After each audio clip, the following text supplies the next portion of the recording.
हो, जितने फेसबुक और यूट्यूब पर सुन रहे हो, बहुत सावधानी से सुनना। तो जिनकी यहाँ संपदा की कमी होती है, वैभव की कमी होती है, लक्ष्मी की कमी होती है, प्रतिष्ठा की कमी होती है, धन की कमी होती है, उसके लिए इस पीपल के वृक्ष के नीचे जो शनिवार को दिया लगाएगा वो लक्ष्मी और नारायण को अपने घर ले जाएगा। इसलिए शनिवार के दिन पीपल के वृक्ष के नीचे दिया का प्रमाण है हमारा। और सुन दरिद्रता देवी, तेरे पेड़ के नीचे जो हम जो प्रार्थना करते हैं तुम भी करा करो। मालूम है हम जो बोलते हैं भोलेनाथ जी से, यहाँ आने से पहले हम शंकर जी से बस केवल 2 बात बोल कर रहे थे। बाबा याद है आपको, स्त्री की गोद और पुरुष जेब कभी खाली मत रखना। मेरे भोले बाबा, स्त्री की गोद कभी खाली मत रखना। उसको 30 साल 33 साल 40 साल भी अगर संतान नहीं हुई है तो मेरे शंभू शिव महापुराण की कथा को अगर वो सुनने के लिए बैठा है, ऐसी कृपा करना कि उसकी गोदी में लाल जरूर देना। ऐसे पुरुष की जेब खाली ना, उसकी जेब कभी खाली मत रखना। स्त्री की गोद खाली रहती है तो उसको बहुत सुनना पड़ता है, और पुरुष की जेब खाली रहती है तो उसको भी बहुत सुनना पड़ता है।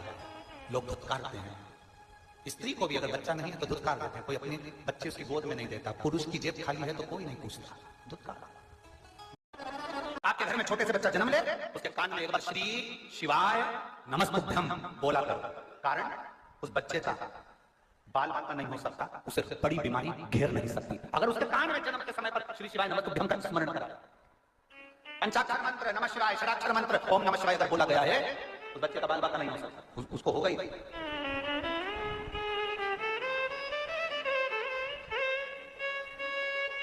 हम पहले भी कहे हैं, आज फिर कहते हैं, जो बच्चे हाथ पैर से जन्म से जिनका जन्म हुआ है बच्चों का, वो हाथ पैर से अगर विकलांग हैं, जो बच्चे जन्म लेने के बाद शरीर से पूर्ण तरह से ठीक नहीं है, हमने पहले भी एक बार कहा है कि शिव जी का जो सरसों का फूल होता है, शंकर भगवान को सरसों का जो फूल होता है, सरसों का जो फूल होता है, वो सरसों के 108 पुष्प देवादिदेव महादेव को समर्पित है। शंकर भगवान को वो पुष्प समर्पित। सरसों का फूल ना मिले तो बाबा का, देवादिदेव महादेव का कभी योग लगे तो कभी कोई विद्वत जन से मिलकर भगवान शंकर का सुंदर सरसों के तेल से अभिषेक।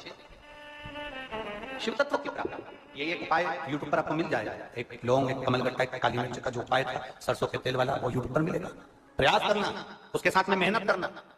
एक बीमारी हो जाती है जिसमें बच्चों की नसें बंद होती चली जाती है, लोगों की नसें बंद होती चली जाती है। वो लकवे से भी बेकार बीमारी है जिसके अंतर्गत शरीर की नसें काम करना बंद कर देती है, धीरे धीरे हाथ लुस्त हो जाते हैं, शरीर काम करना बंद कर देता है, जिसका इलाज विदेश में भी नहीं हो, भारत में, विदेश में भी नहीं हो, भारत में।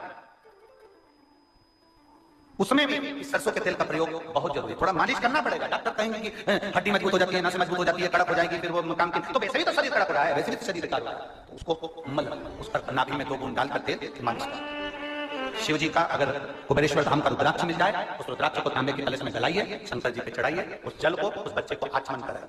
आचमन, जो बच्चा हाथ पैर से विकलांग रहता है या पैरालिसिस हो जाता है, लकवा लग जाता है, तो सीहोर का जो रुद्राक्ष मिलता है उसका जो पानी आप देते हैं पैरालिसिस वाले को, लकवे वाले व्यक्ति को या हाथ पैर से बेकार व्यक्ति को, बच्चों को जो प्रदान करते हैं, उसको 3 जगह पर जल को पहले स्पर्श कराया जाता है। आप लोगों के स्मरण में होना चाहिए कि पानी पिलाने से पहले उसको 3 जगह स्पर्श कराओ। अगर पाँव नहीं काम कर रहा है, हाथ नहीं काम कर रहा है, शरीर काम नहीं कर रहा है, बच्चा पूर्ण तरह से चल नहीं रहा है, पढ़ाई रहता है, पलंग पर, तो उसके लिए 3 जगह सीहोर के रुद्राक्ष का जल शिव जी को चढ़ाकर कुंदकेश्वर महादेव के नाम से उस पानी को लाकर 3 जगह पहले उसका स्पर्श कराया जाता है। उस कटोरी के जल को हथेली में लिया जाता है, कुंदकेश्वर का स्पर्श करके सिर पर, कुंदकेश्वर का स्पर्श कराकर उसके वक्षस्थल पर, कुंदकेश्वर का स्पर्श कराकर उसके नाभि कोश पर उसको छुआया जाता है। बचा हुआ जो जल था कटोरी में, ये तो हथेली के जल का काम, कटोरी में जो जल बचा हुआ है वो बच्चे को 2 बूंद 3 बूंद 4 बूंद जितना पिला सकते हो पिलाइए। श्री शिवाय नमस्तुभ्यं।